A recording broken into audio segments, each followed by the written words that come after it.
Hey coaches. So today I want to talk to you guys a little bit about following up. We talk about promoting challenge groups, we talk about promoting coaching groups, promoting Shakeology, being a product of the product.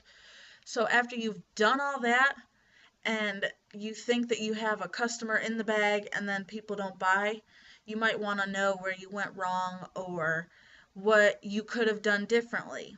So this is where I would ask you, did you follow up with your customer?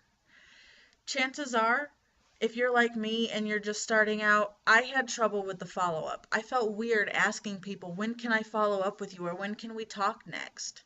So, the best way to do this, I found, is to say, hey, do you mind if I follow up with you in a day or two? Do you mind if I check back with you in a little while to see what you felt about that? One of the best examples I have is when a customer tells me I have to talk to my husband, my wife, my boyfriend, whatever the case may be, because if they're like me or maybe like you don't want to make a huge purchase like that without talking to your significant other, and that's okay. So take your time and talk it out with your customers. If they say, I need to talk to my husband about it, great.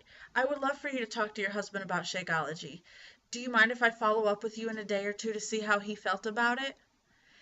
And then make sure that when you say you're going to do something, that you do it. So if you say, I'm going to follow up with you in a day or two, make sure that you don't go more than 2 days before you follow up with that person.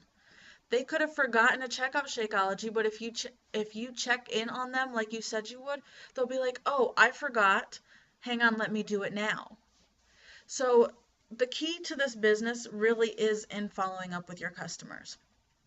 Now, what do you do if somebody says, "I don't have the money right now"? That was me. It really was. I was a I don't have the money right now person for like 3 months. But don't give up on your customers, because when you give up, they'll move on and another coach might take that sale from you.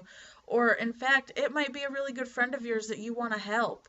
And if you forget about them because they don't have the money right now, somebody else will help them and they'll get the help they were looking for. It just might not be from you.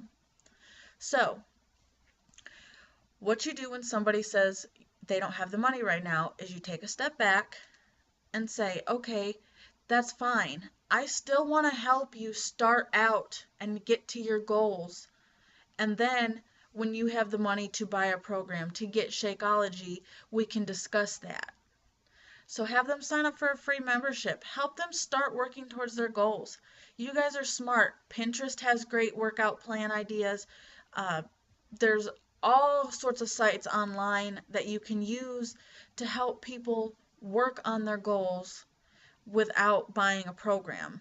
Yes, I know you want them to buy a program, but if you stick with them, eventually they will. I've had so many customers that just say, I don't have the money right now. But because I've stuck with them, I found something that works for them until they were ready, they come back and say, okay, I'm ready to buy my challenge pack. Or I've been watching what you've been doing and I appreciate the help you've been giving me, but I'm ready to jump on board. I'm not getting the results I want to see. So make sure you're following up, you do what you said you were going to do, and stick with your customers even if they don't have the money right now, because all they want is some help, and that's your job. So, if you guys have any questions, if I didn't cover something you had a question about or you were curious about, post it in the comments. I'm going to be here. So, I'll talk to you guys later. Have a great day.